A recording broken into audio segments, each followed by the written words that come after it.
is get into how to pick your first niche when it comes to your first membership site.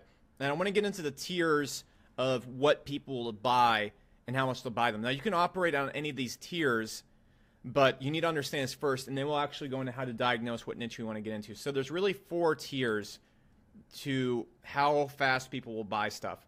So you need to understand these.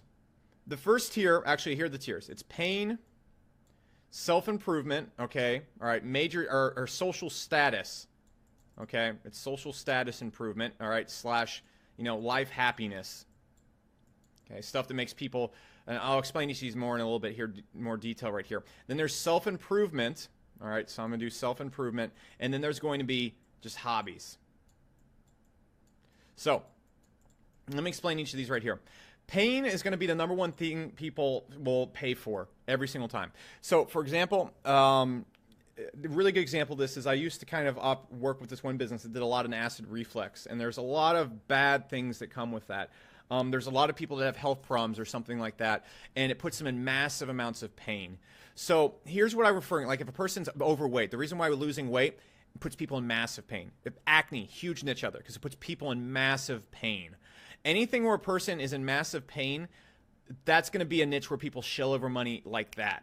Now, here's the thing with that. You need to be able to really provide and back up when you're doing this kind of stuff. But if you can create a group or something like that that helps people cure their acne really fast or something like that, or helps people lose weight, or helps people get rid of their acid reflux or problems they've had for years, or helps them improve that, it's going to work very well. But the one thing you understand about pain niches is once the pain is gone, it's hard to keep the customer.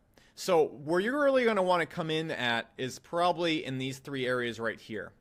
That's what I would go for. So what is social? So outside of pain, of course, if a person's overweight, that lowers their social value, but you want to go in order of the main agenda right there. So if a person's overweight, they're in a lot of pain.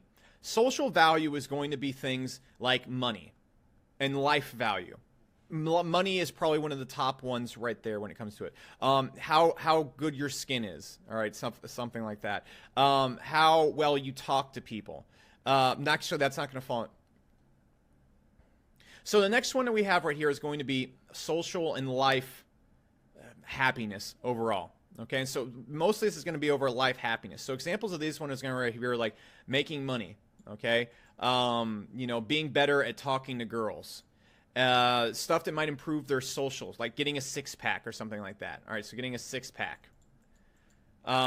Maybe something that shows them how to. These are really the ones right here. It's usually going to be health, wealth, and that's probably where you're going to fall into these ones right here. So you really want to think of something that improves people socially and improves their life value. But like if they don't have these things, their life happiness is going to be very low. Okay, like it drastically increases their life happiness. So I'm going to say like weight loss. A lot of make money, how to learn a skill. Those are some things that really tie in there. So the self-improvement and social and life, they're very similar, but the social and life one is going to like really improve their life. So if I can teach a person how to code and get a job, it's really going to improve their life. If I can teach a person how to increase their focus 50% or how to remember things better, it's not going to drastically improve your life. So this is really where you want to fall in at. This is where people are going to buy a lot. Now, self-improvement is a little bit harder to sell because you need to understand, I'm not going to shit on other people, but we really don't, as a what's your word for it, species, want to improve that much. You're not going to find many people that want to improve. That's why most people stay the same person they are their entire life. Okay? And so what I mean by self-improvement is like learn how to speak a different language, learn how to increase your memory, learn how to be more productive, stuff like that where you can't see some immediate result like that. And this is really for go-getters. And I'm not saying you can't sell this. I'm saying that the people it's going to be a little bit hard to sell because there's no real pain. As you're going to see, as we go down this chart right here, you're really going to notice that pain is really decreasing. And you're going to notice one thing as you get more and more accomplished at sales, pain is really the main reason people buy. If you can put people in pain for some reason, they're going to buy really fast. If there isn't a lot of pain, they're not going to buy unless they see massive benefits. So self-improvement is going to be stuff like that. So for example, my offer at Spectre, my supplement, is kind of a self-improvement offer. Whereas my offer right here for the Hero Sales Academy is really a life happiness offer. You see that works? You can get dramatic stuff right here where Spectre, where it helps you with your focus and stuff like that. That's more of an improvement offer. Not saying you can get both in all markets. Now, hobby is something people can easily live without, and it's like, for example, learning how to play guitar, or learning how to get better at playing a video game, learning how to paint better. People will still buy these things, but you're going to understand you're going to have to really, it's going to be not as hard to sell them, but you're going to have to, as you get through these things, you're going to need more customers to really make this work. So let's look at the price points we could price this on. If we were curing someone of their acid reflux or something, we could charge $199 a month easy. If we're doing something where we're going to help people make money and stuff like that really easily, or really drastically improve their life, we can easily charge $99 a month. For self-improvement, we could probably charge $67 a month. For hobby, $29 a month. You can sign us to see right this. Like, how much would a person pay monthly to learn how to play guitar? $29. How much a month would a person pay to drastically improve their health issues that are causing them nuts and keeping them up at night? $199. Just see how that works. So figure out where your thing kind of falls near. I would really try and target something around this area, though your hobbies can work just fine. And so here's my best advice. If you have a passion right now that people pay for and meets the criteria of the niches I'm gonna list out right here, by all means do it. Because if you're passionate about something, you're gonna have a lot more fun doing it, and I guarantee your first business is gonna be way easier. I'm not telling you to follow your passion and build a business around your passion. That's not what I'm doing. Because a lot of people will build businesses that they have no fucking business making, like how to make surfboards, and there's no customers, there's no affiliate programs.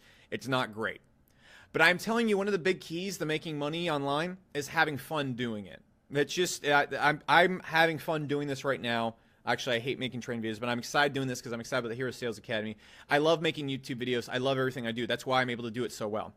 So that's one tip right there. But let's look at what we're going to be selling right here.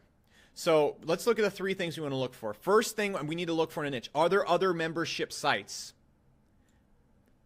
If there is, yes, continue. If there's not a single other membership site online, you're probably barking up the wrong tree. Next, are there plentiful affiliate offers? So what we can do right here is we can go over to a site called OfferVault and a site called ClickBank. What these are going to show you are tons of affiliate offers in different niches. So if we want to get in the weight loss or something like this, there you go.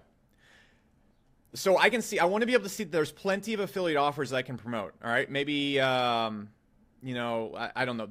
OfferVault kind of has a little bit more scammy, like CPA offers, which is where people submit their emails. You want to go and look at this right here. See if there's good offers that are converting in this. So if we got games right here, let's look at games. All right, so Pro Halo Guide, StarCraft 2 strategy training, stuff like this. All right, so we want to make sure there's plenty of affiliate offers. Next, what you really also want to look for is that there are any successful programs selling what you're selling. So, for example, if I want to go and get into weight loss, that's obviously going to work. I can go look at Kino Body on YouTube. They're selling millions of dollars worth of weight loss stuff over there. And also, too, let's say I'm in a niche where I'm teaching people how to build businesses. I can obviously go and find a lot of other businesses out there that complement that. So what affiliate offers could I sell even in this program? I can sell an affiliate offer for ClickFunnels. I could sell an affiliate offer for Market Hero. If you can find 5 really good affiliate offers that you would buy and think reasonable than this, then it's a good niche. Okay? Next thing, go and find and look at Facebook groups. Look at Facebook groups around this. If you can find a Facebook group with 30,000 people plus in it about the niche, it's a good niche. If you can find a YouTube channel with 300,000 plus people around the topic, it's a good niche. Okay? If you can find YouTube videos with over 1 million views, it's a really good niche in that. All right? Because that means people are really, really, really interested in it.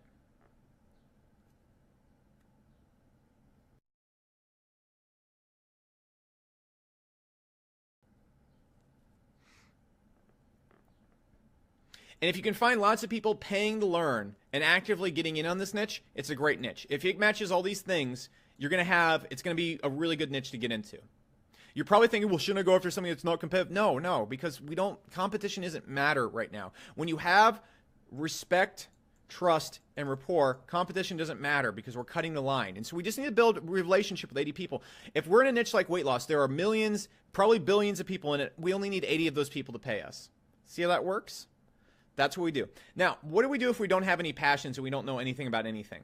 It's very easy. Hire a coach. Partner with someone. So, for example, if I wanted to get into weight loss, I'd go down to my local gym. I'd find maybe a friend who's really into fitness. Or I'd reach out to a YouTube channel that's semi-small and say, hey, would you like to make a course with me? I'm pretty sure I can get members into this. If you know someone who's really into hairstyling or makeup or guitar playing, same exact thing. Find someone else to do the teaching and stuff like that. You just do the marketing and whatnot. That's it. That's really all there is to it. Maybe find a friend who's really into something, who's really good at something.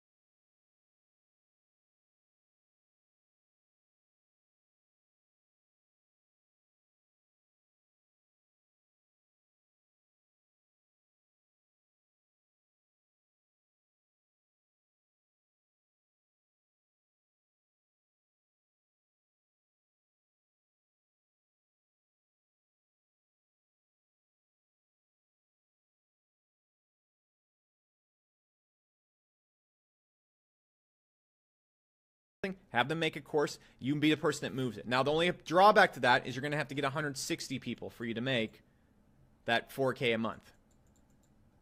That's the only difference because you're splitting it 50-50.